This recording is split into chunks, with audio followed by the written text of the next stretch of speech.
Bonjour, j'espère que vous allez bien et que vous êtes prêts à regarder cette formation. Je suis Olivier Piuzzi, je suis ingénieur de formation. Auparavant, j'étais manager et je m'occupais beaucoup de la carrière des gens de mes équipes.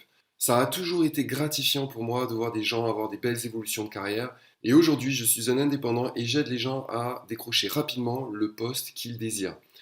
C'est pourquoi j'ai fait cette vidéo pour vous, pour que vous ayez toutes les clés et toutes les chances pour réussir dans votre recherche active. Donc profitez-en, cette vidéo elle est vraiment pour vous, vous pouvez la visionner plusieurs fois si nécessaire.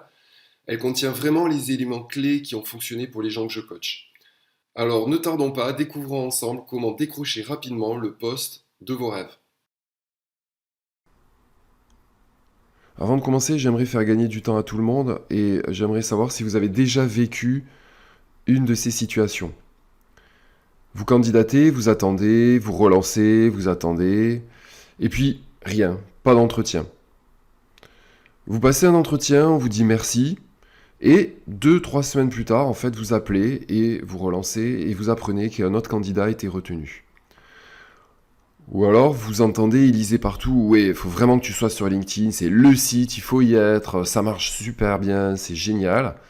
Et alors, bof, vous n'avez pas plus d'entretien. Et des fois, vous croisez des connaissances qui vous disent alors ta recherche, ça avance. Donc vous répondez, et en réalité, vous êtes gêné, vous êtes dans le doute et un peu la honte de ne pas être déjà en poste. Si vous avez vécu déjà une de ces 4 situations, c'est bon, vous êtes dans la bonne formation, vous pouvez continuer, restez avec moi, vous allez apprendre plein de choses intéressantes. Donc d'où vient le problème? Généralement, on voit des annonces et on a envie de candidater. Malheureusement, dans 95% des cas, les CV finissent à la poubelle. C'est comme si on disait 95% de l'énergie et du temps dépensé en recherche active est perdu. Et des fois, on a la chance d'aller en entretien. Malheureusement, on n'a pas toujours la chance de finir premier, on finit deuxième, troisième ou au-delà. Donc on a envie de dire stop, on a envie de dire mais qu'est-ce qu'il faut faire pour que tout ça change? Et il y a peut-être une façon de voir, une façon de faire qui est différente et qu'il faut mettre en place pour réussir. Donc les bonnes questions à se poser, c'est est-ce que vous avez le bon modèle? Est-ce que votre CV est impactant et ce qui vous démarque? Est-ce que vous avez un positionnement clair et attirant pour le marché? Construisez-vous un réseau solide et efficace? Arrivez-vous à dénicher des offres du marché caché? Et est-ce que vous vous valorisez suffisamment en entretien? Et dernier point non des moindres, c'est gardez-vous un mental d'acier pour croire en vous et rester positif. Il faut comprendre que toutes ces 6 étapes sont incontournables pour décrocher le poste que vous visez. Donc ce que nous allons voir ensemble aujourd'hui, concernant les CV, comment vous démarquer avec un contenu impactant sans commettre les erreurs classiques, la stratégie de recherche, comment être efficace sans perdre de temps, LinkedIn, les réseaux, comment le construire et dénicher les offres cachées, et les entretiens, comment les réussir à coup sûr. Donc on démarre avec le CV. Le CV, c'est un sésame, c'est-à-dire c'est le point d'entrée qui va vous faire passer toutes les autres étapes, et donc il est primordial. Ce que j'aime bien expliquer aux gens, c'est que oui, CV veut dire curriculum vitae, mais ça ne veut surtout pas dire qu'il faut raconter tout votre cursus dans tous les détails, et ce n'est pas non plus aussi le jeu de la vérité, transparence absolue. Un CV, c'est une carte de visite, c'est-à-dire un alignement professionnel avec le marché, plus une valorisation de soi. Et le tout, c'est qu'un CV efficace, c'est un CV qui décroche des entretiens. Donc vérifiez pour le CV la cohérence avec l'offre.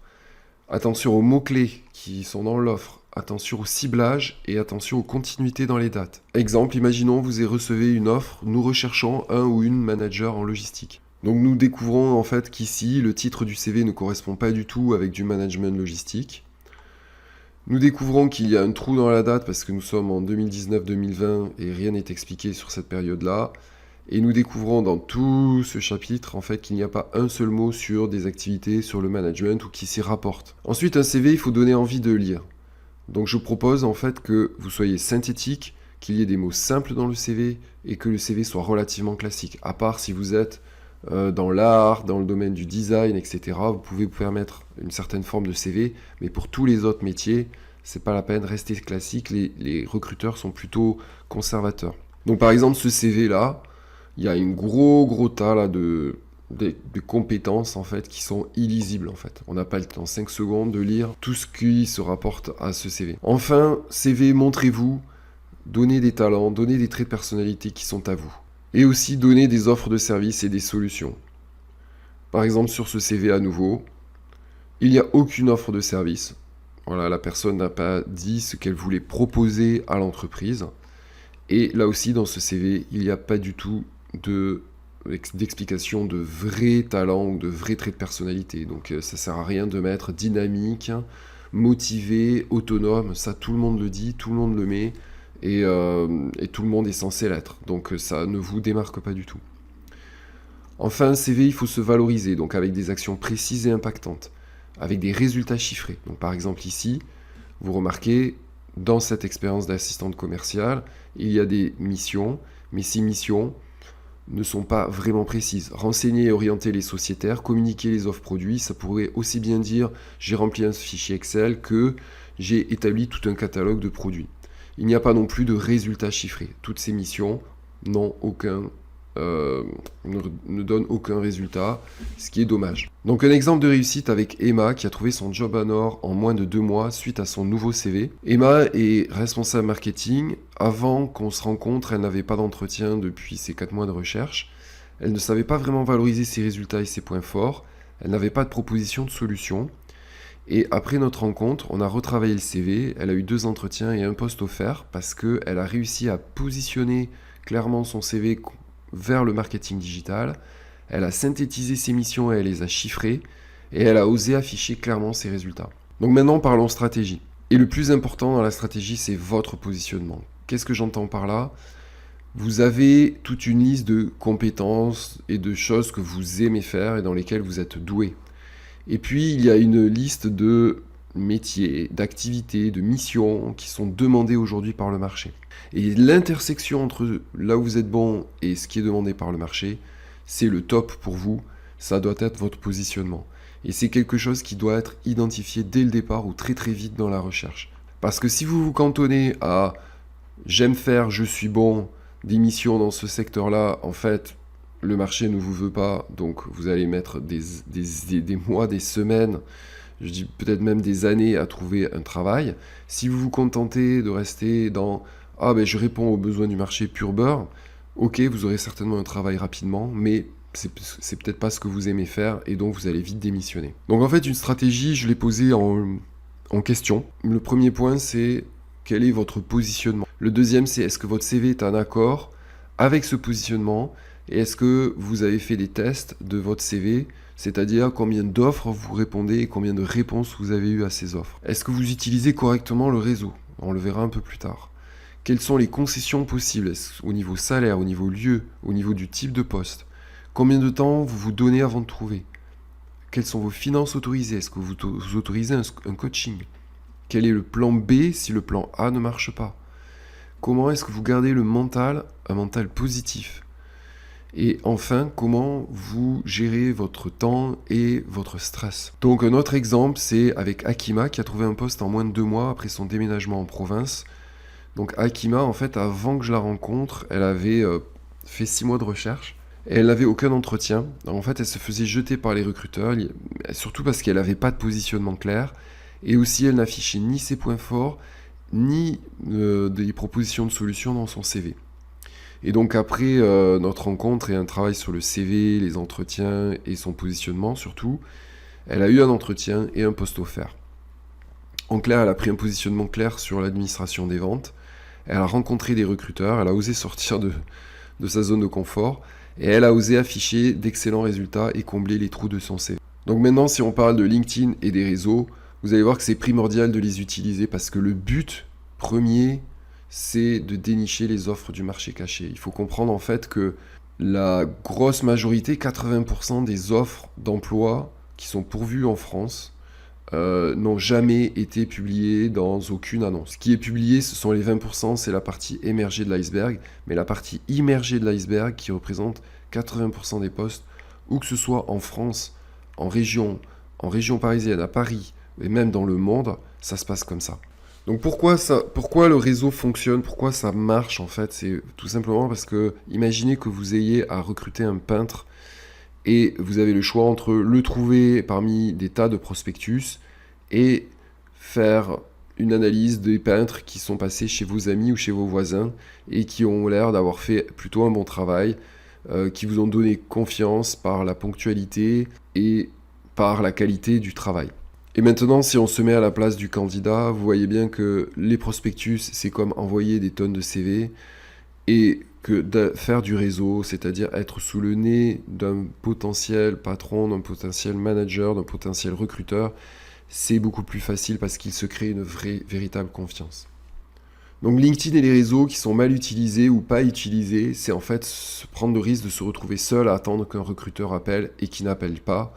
En fait, quand on candidate, on n'est pas toujours appelé en entretien, on ne sait pas ce qui se passe, on attend. Et même quand on est en entretien, on attend encore les résultats de l'entretien. Et donc en fait, tout ça, ça crée beaucoup de stress, beaucoup de fatigue, beaucoup d'anxiété, parce qu'on est hors de notre zone d'influence. Et faire un réseau, c'est rester dans sa zone d'influence. Parce que c'est vous qui allez démarcher les gens, c'est vous qui allez à la rencontre des gens, c'est vous qui maîtrisez votre présentation et qui vous allez rencontrer. Donc LinkedIn et les réseaux bien utilisés, c'est arriver à faire une rencontre physique ou par Skype ou même par téléphone. C'est avoir des infos sur le marché, c'est avoir des infos sur le métier, des infos sur les activités des entreprises et surtout avoir d'autres points de contact pour étendre le réseau. Et l'objectif, c'est se montrer au bon moment. Parce qu'un réseau, c'est en fait du partage. C'est pas du tout du piston, c'est pas du tout du favoritisme. Un réseau, c'est en fait, vous avez des informations, vous êtes professionnel, les gens en face de vous sont aussi des professionnels, vous avez des choses à partager, eux aussi, et on se partage les infos, et c'est comme ça qu'on fait connaissance, c'est comme ça qu'on se donne confiance. Et un réseau, si vous le construisez, il est garant à vie. Et donc, ça vaut vraiment le coup de démarrer le plus tôt possible et d'entretenir ce réseau. Donc un exemple avec Teddy qui a vraiment tout lâché en France et a trouvé son job de rêve en moins de 3 mois à Vancouver en construisant son réseau. Donc Teddy, avant que je le rencontre, en fait il n'avait pas de réseau, il n'affichait pas ses points forts ni dans le CV ni dans les entretiens et surtout il ne se valorisait pas assez en entretien. Et après notre rencontre, il a eu un entretien et un poste offert à Vancouver. Donc il a comblé les trous de son CV, il a osé afficher ses excellents résultats sur le CV et en entretien. Et il a osé surtout étendre son réseau. Donc maintenant, si on passe sur l'entretien, alors attention, beaucoup de gens, et moi je suis tombé dans l'erreur, s'entraîner seul, c'est souvent une erreur. Pourquoi ? Parce qu'un chirurgien du cœur ne peut s'opérer seul. En fait, on a tendance à croire que parce qu'on a tel livre avec tel type de questions d'entretien, on va pouvoir s'en sortir seul, en s'entraînant seul. C'est une grosse erreur, moi je l'ai faite. Pourquoi ? Parce qu'on n'a pas le feedback de son langage corporel, on n'a pas le feedback de ce qu'on dit, on n'a pas le feedback de si on arrive à se valoriser correctement, on n'a pas le feedback de si on a la bonne intonation, etc., etc. Donc le mieux, c'est de trouver quelqu'un avec qui on peut converser, quelqu'un de professionnel. Le top, c'est quelqu'un qui est dans le recrutement ou quelqu'un qui est manager et qui a l'habitude de recruter. Et au pire des cas, c'est en tout cas s'enregistrer. Le deuxième warning que j'aimerais faire, c'est de vous dire attention. Moi, je rencontre aussi beaucoup de gens qui me disent non, mais Olivier, moi t'inquiète, je suis super à l'aise en entretien, j'ai pas de problème en entretien. Mais l'idée là, c'est pas en entretien, c'est pas d'être à l'aise, parce que être à l'aise, ça ne veut pas dire que vous savez convaincre, ça ne veut pas dire que vous savez vous valoriser, ça ne veut pas dire que vous savez créer la confiance avec le recruteur. Et c'est ces 3 points qui sont fondamentaux en entretien. C'est pas d'être cool, je suis à l'aise. Ouais, non, ça, c'est pas suffisant. Donc en fait, être à l'aise, ça ne garantira en rien votre recrutement. Donc faites attention aussi à ça. Enfin, un point hyper important en entretien, c'est la valorisation. Donc pour ça, je voulais vous raconter une petite histoire, c'est très rapide. C'est, imaginez que vous traversiez ce désert depuis 2 jours, vous êtes fatigué, vous avez faim, vous avez soif. Vous découvrez cette petite bouteille d'eau, on vous demande de la payer, et moi je vous dis, mais combien vous seriez-vous prêt à payer cette petite bouteille d'eau ? Vous êtes dans une situation similaire. Vous venez de marcher, vous êtes dans les montagnes françaises, vous arrivez dans ce village où il y a de l'eau potable et en face de la fontaine, il se trouve un épicier dans lequel aussi il y a cette petite bouteille d'eau. L'eau de la fontaine est potable, la question c'est combien allez-vous payer la petite bouteille d'eau ? Donc généralement les gens me disent je vais payer 1000 € la bouteille d'eau dans le désert et je vais payer 0 l'eau en montagne. Alors pourquoi? C'est pourtant la même bouteille d'eau, c'est exactement une situation très similaire, vous avez faim, vous avez soif, et vous n'allez pas du tout valoriser les choses de la même façon, parce que ce qui compte au final, c'est que vous soyez la bouteille d'eau dans le désert, que vous soyez une solution, véritablement une solution, pas de l'eau en plus par rapport à déjà de l'eau qui coule en abondance. Donc l'idée, c'est effectivement de se positionner en entretien, en sachant donner vos points forts, en sachant donner toutes vos compétences, en sachant donner vos résultats et en sachant donner les bénéfices que vous allez offrir à l'entreprise qui vous recrute. S'il n'y a pas cet enchaînement points forts, compétences, résultats et bénéfices, vous prenez le risque de ne pas être pris et de ne pas vous valoriser. Un dernier point, et non des moindres, très souvent aussi en entretien, les gens pensent que pour se valoriser, il faut jouer un jeu, il faut être quelqu'un de différent. Par exemple, les empathiques, ils veulent être plus dans le mode management dur, et puis les managers durs, parfois ils se disent « Ah, il faut que je montre un peu d'empathie ». Non, ça sert à rien. C'est un bon recruteur, en 2-3 questions, il vous détecte de suite.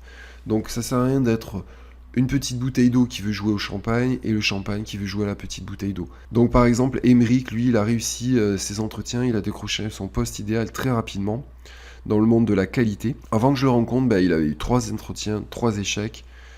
Tout ça parce qu'en fait, il stressait très très très fort en lui, notamment pour parler de lui. Il avait des difficultés à parler de ses points forts. Et quand on s'est entraîné, il a eu 2 entretiens et il a eu un poste offert. En clair, il a osé afficher clairement ses excellents résultats, il a pu exprimer ses talents et sa personnalité, il a relâché le stress. Donc si je fais un récap de la situation, en clair, pour réussir sa recherche active, il faut avoir un CV impactant qui déclenche des entretiens, une stratégie de recherche claire et efficace, LinkedIn bien maîtrisé et un réseau bien utilisé. Et surtout, bien se préparer aux entretiens pour convaincre. Et donc maintenant, vous avez un choix à faire. Choix numéro 1, vous essayez de faire les 5 étapes véritablement tout seul. Le problème, c'est la durée du chômage. Pôle emploi a sorti une statistique comme quoi la moyenne de la durée du chômage en France est de 13 mois. Ça date de 2018, mais la statistique est valable aussi pour 2019-2020. Voilà, 13 mois, c'est long. Il y a des hauts, il y a des bas, c'est la montagne russe. Choix numéro 2, vous optez pour un accompagnement et se faire accompagner avec une méthode qui fonctionne, qui est prouvée avec différents profils et différentes personnalités, ça fonctionne. Notamment les personnes que j'accompagne, elles gagnent du temps, de l'énergie, de la motivation. Elles gagnent de l'argent parce qu'elles retrouvent plus vite un travail et donc elles sont payées à 100% de leur à taux plein comparativement à ce qu'elles touchent avec Pôle emploi. Elles gagnent en sérénité, elles sont guidées avec des méthodes, avec de l'expérience et elles gardent un moral d'acier. Alors allons plus loin ensemble, si vous souhaitez un diagnostic gratuit de votre recherche, je peux prendre le temps de parler avec vous personnellement et vous aider. Nous allons discuter environ 45 minutes et nous préparerons ensemble un plan d'action pour vous faire trouver le job de vos rêves dans les 3 prochains mois. Cet appel peut être le plus précieux pour votre avenir professionnel. Donc pour l'aide stratégique, gratuite, inscrivez-vous dès maintenant dans mon agenda Calendly pour que je puisse prendre du temps avec vous. Donc cliquez sur le bouton pour prendre rendez-vous et discuter ensemble d'une stratégie gagnante pour vous. À très bientôt. Merci.